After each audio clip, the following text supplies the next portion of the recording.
The Dallas Cowboys entered the 1980 season with lofty ambitions, but without a number of veteran starters, including Cliff Harris and Roger Staubach. Thus, experts relegated the team to the unaccustomed role of also-rans in the NFC East. But the Cowboys are creatures of habit, and their habit is winning. The names may change, but this mighty river keeps on rolling.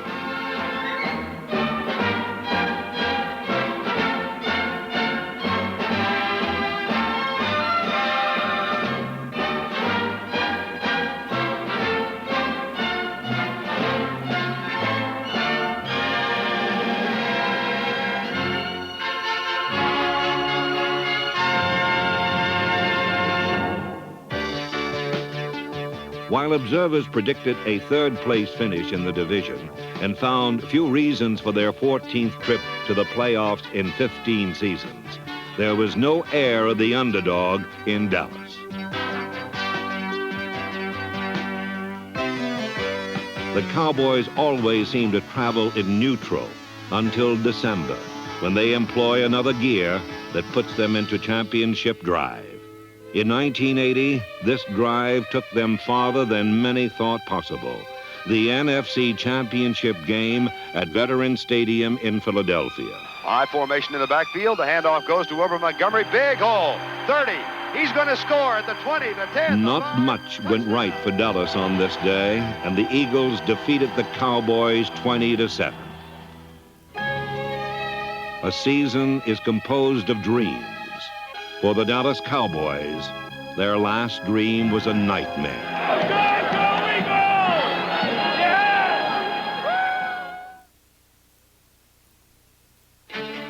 The challenge began for Tom Landry the day Roger Staubach retired. For more than a decade, Staubach was an extension of the coach in the huddle.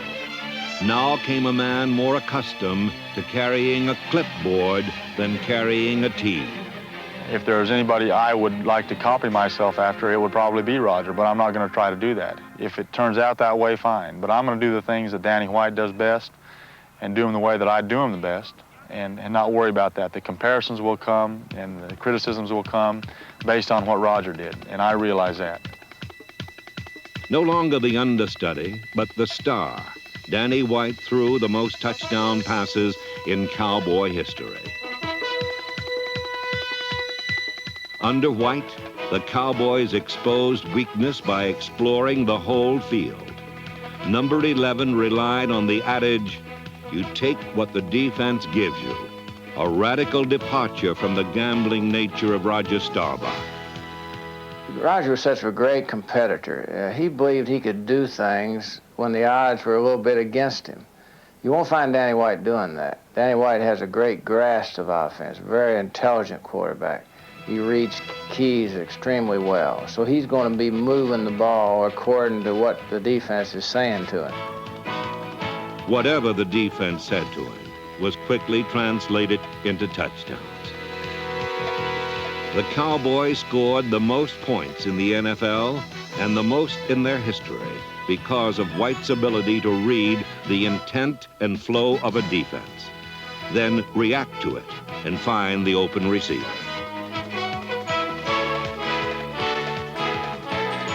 What White had to prove was something Staubach usually delivered, victory in a game that seemed hopelessly lost.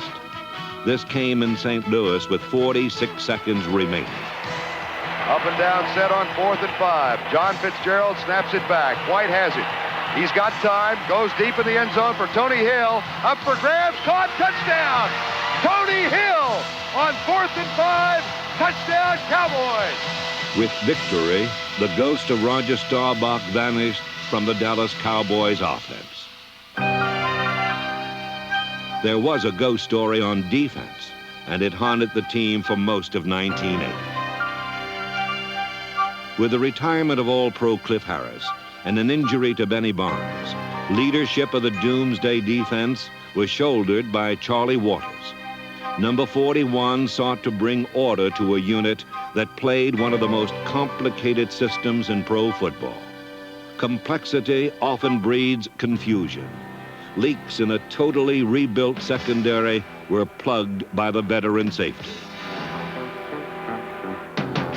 With Waters leading the way, Charlie's Angels stuck their fingers into the dike.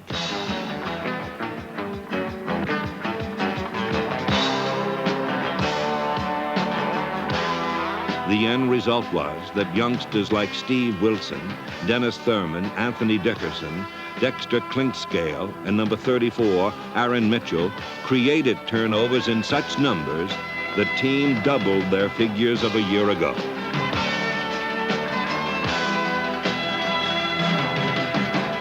While the fortunes of the secondary fluctuated like the stock market, the front seven were solid blue chips.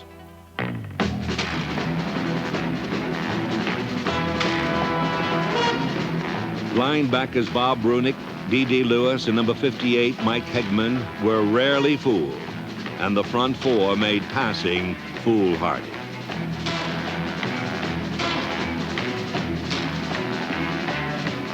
The Cowboys racked up 43 sacks, and for the 8th straight season, the leader was number 79, Harvey Martin. Doomsday became even more frightening with the return of a prodigal son, Ed Too Tall Jones, number 72. I think he's probably better shape than he's been in before. He trained hard all last year for boxing, and this helped him, his reflexes as well as his conditioning. And I think he's got a clearer mind. I think he's got a more intent of being a football player. When he was with us before, I don't think he ever thought he wanted to be a football player. He wanted to be something else, and he ended up boxing. But now he's resigned himself to the fact he's a football player.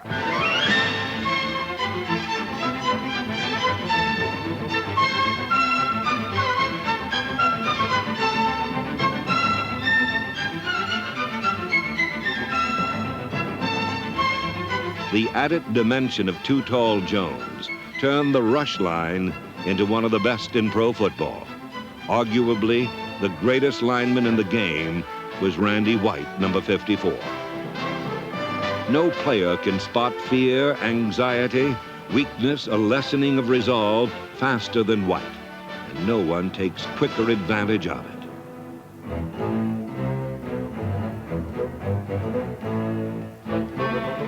He falls on opponents like an avalanche, or grinds them into the turf like cigarette butts.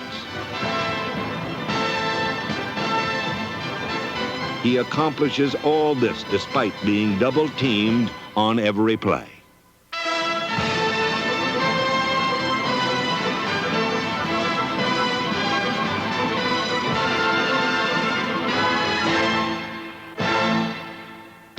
Examining Randy's style, notice that for small backs, he employs a hammer. For the Rams' 235-pound Cullen Bryant, he turns that hammer into a sledgehammer. Like the postman, nothing keeps Randy White from his appointed rounds.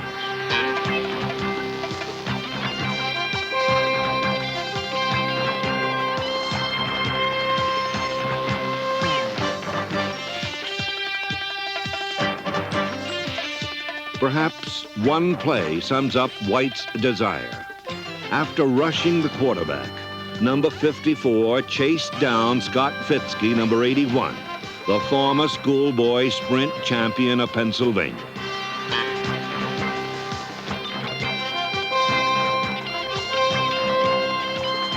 Randy White is a hunter,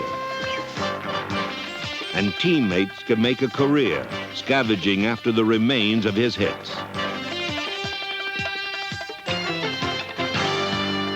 With White as their catalyst, the Doomsday defense scored 4 touchdowns and nudged the Cowboys closer to their 15th straight winning season.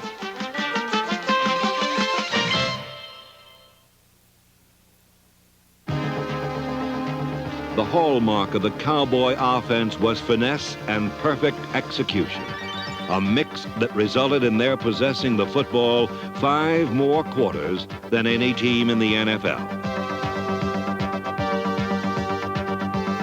They devised a variety of ways to attack a defense, and they all led to the end zone. Ron Springs, number 20, was an explosive player, but the quickest path to 6 points was taken by Tony Dorsett, who became the first player in NFL history to rush for 1,000 yards in each of his first 4 seasons. In fact, every year since his sophomore season in high school, number 33 has gained 1,000 yards.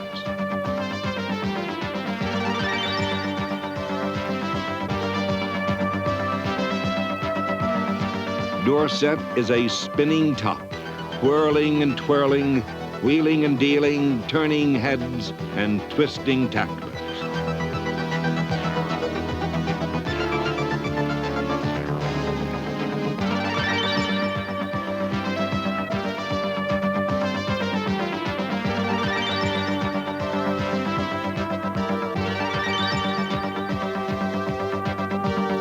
If Dorsett displays the dazzle of a disco dancer, then Robert Newhouse, number 44, is your basic rock and roll runner. Tackling him is harder than knocking a tank off its treads.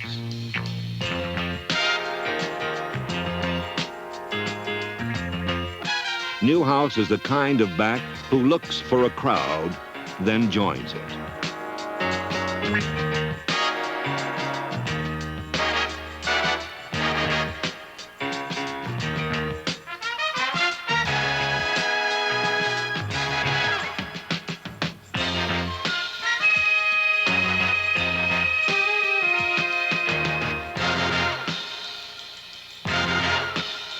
Balance in the Cowboy offense was reflected by 26 rushing touchdowns and 30 passing scores.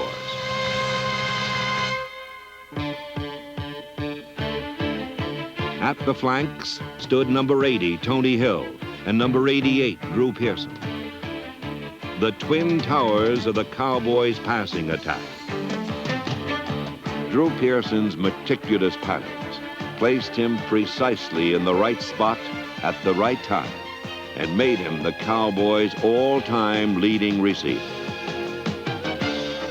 Tony Hill's catches are jewels, and in 1980 he strung together a necklace of 60 of them, worth 1,000 yards and 8 touchdowns.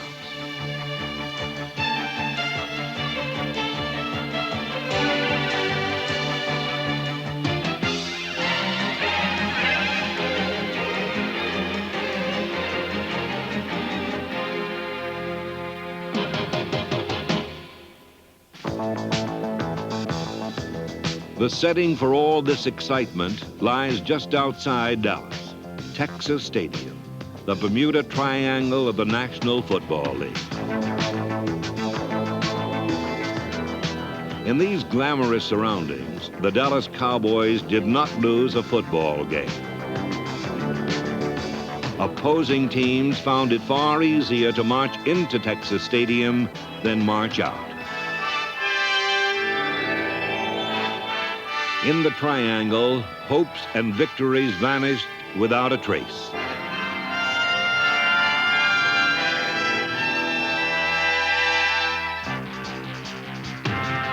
The only rain that fell here was a shower of touchdowns that dropped into the hands of Butch Johnson and Billy Joe Dupree.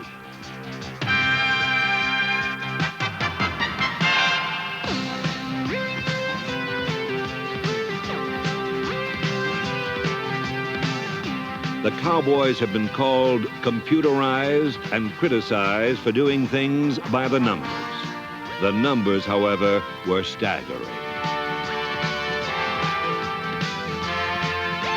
Fancy footwork is the trademark of Raphael Septien. In the triangle, every Cowboy danced some new steps. To his left, pulls up, being chased by Ed Jones. Jones has him. It's intercepted by John Dutton. Dutton is heading for the goal line.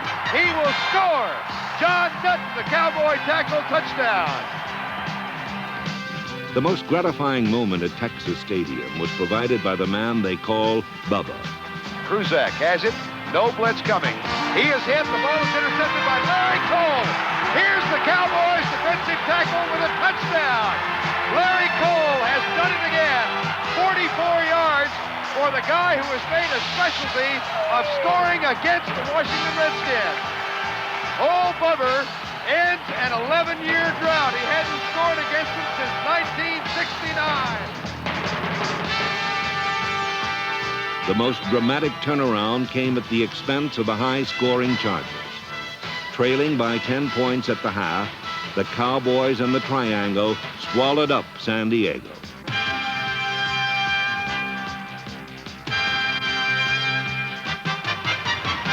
White play action. Rolls out. There's nobody open. He's going to have to freelance it. He flips it out for Saldi at the 15. Saldi going right. Saldi at the 10 to the 5. Touchdown, Cowboys!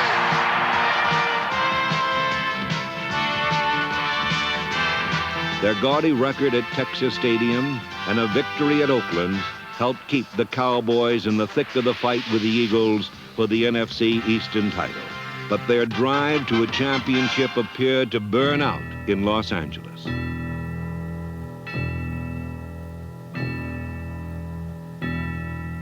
After this shocking loss, the Cowboys needed reinforcement of their championship stature. This came in a showdown with the Eagles on the season's final week. Good play! Good play! Good play! Blitz! Blitz! Blitz! Blitz! Blitz! Blitz! Danny White 5 yards back. Maximum blitz. Fires it into the end zone. Preston Pearson, touchdown! The Cowboys not only needed to win the game, but needed to win it by 25 points to ensure the Eastern title.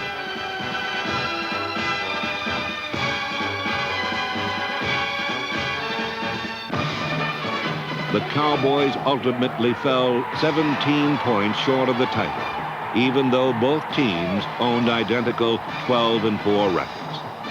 They had made the playoffs and earned the respect of Dick Vermeil. I think Dallas Cowboys are a super football team. A super football team. And they very well could be a Super Bowl football team. They're very, very well coached.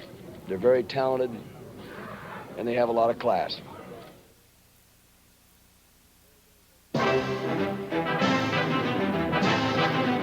It was victory with vengeance in the wild card playoff as the offensive line of Cooper, Rafferty, Shaw, Fitzgerald, Scott, and Donovan unleashed Tony Dorsett on the Rams.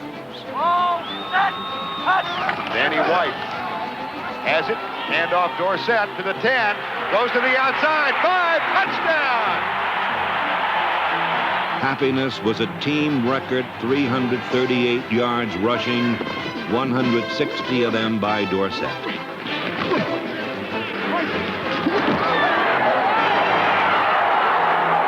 on, Tony! At the 5, driving touchdown! Oh, that's a great individual move.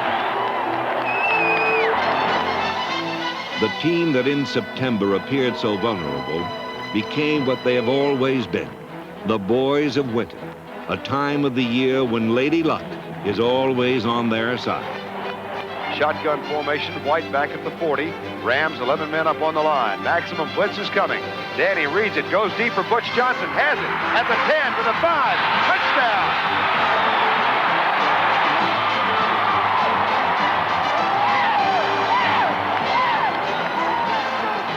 Revenge was sweet. The Cowboys won everything there was to win, using every way there is to win.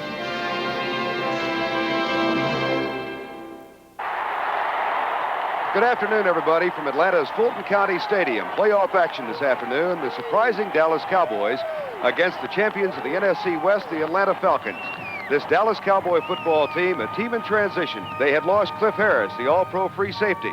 They had lost their starting quarterback, Captain America Roger Staubach, Danny White to replace him. They had a very young secondary, but somehow they have all come together, and they finished with a rush the final 2 weeks of the year, defeating Philadelphia, then defeating Los Angeles to earn the right to come here, and they should play well this afternoon. Bartkowski has him back at the line, 3 wide receivers in the lineup. 2 to the left, 1 to the right. Bartkowski back to throw. Blitz is coming again. Bartkowski is going deep, has Jenkins wide open at the 20, at the 10, at the 5, touchdown.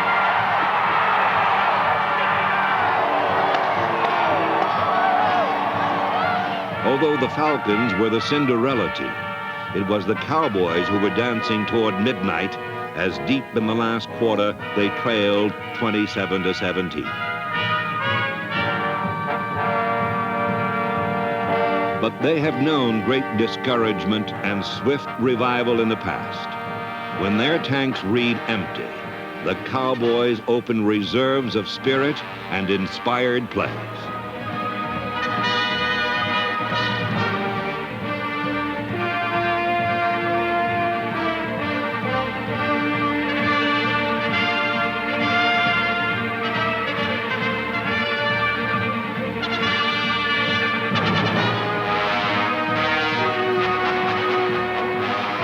Drew Pearson's spectacular touchdown catch narrowed the lead to 3 points, 27-24. In past seasons, the Cowboys always looked to number 12, Roger Staubach. With 49 seconds remaining, the savior of the season wore number 11. His name, Danny White.